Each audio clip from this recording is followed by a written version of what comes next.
మాటలు చెప్పడానికి బానే ఉంటాయి అత్తయ్య, పాటించడమే చాలా కష్టం. అది మీకు బాగా తెలుసు కదా. ఇప్పుడు నా వెనకాలే పడింది. బిజినెస్ పేరుతో నిన్ను మోసం చేసింది. తను మర్డర్ చేసి ఆ కేసులో నిన్ను ఇరికించాలని చూసింది.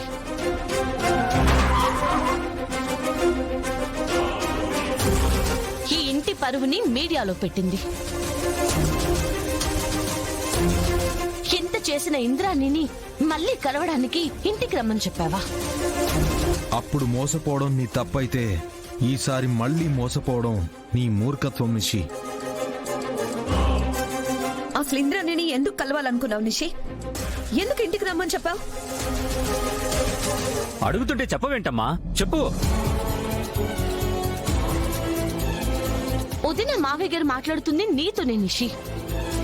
ఇంద్రాణిని ఎందుకు ఇంటికి రమ్మని చెప్పావు? అయ్యో, అసలు నేను ఇంద్రాణిని రమ్మని చెప్పలేదు, అతన్ని మాత్రమే కలవాలన్నాను. రమ్మని చెప్పలేదా? మరెందుకు ఇంద్రాణి అలా చెప్తుంది? అది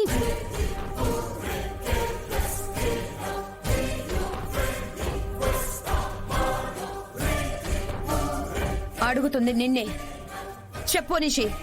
దేవుడా, ఇంద్రాణి ఎందుకు వచ్చిందో చెప్తే ఇంట్లో నుంచి పంపించేస్తారు. చెప్పకుంటే ఇంట్లో ఒక్క క్షణం కూడా ఉండనిచ్చేలా లేరు. ఇప్పుడు ఏం చేయాలి? ఇంతమంది అడుగుతుంటే సమాధానం చెప్పవేంటి నిషి? నేను చెప్తాను. నిషిక నా దగ్గర 25 లక్షలు అప్పు చేసింది.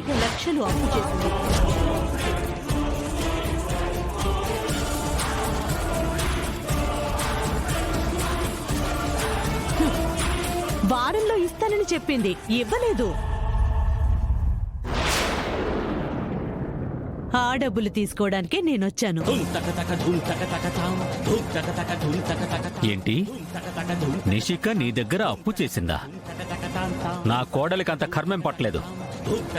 నువ్వు అబద్ధం చెప్తున్నావు. మీ కోడలికి ఏం కర్మ పట్టి నా దగ్గర డబ్బులు తీసుకుందో నాకు తెలీదు.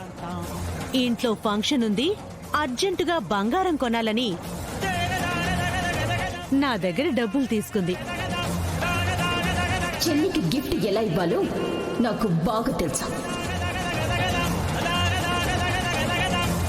థ్యాంక్స్ అక్క.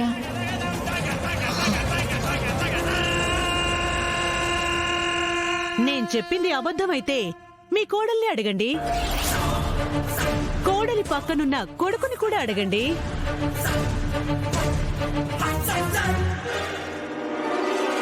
మాట్లాడు నిషి.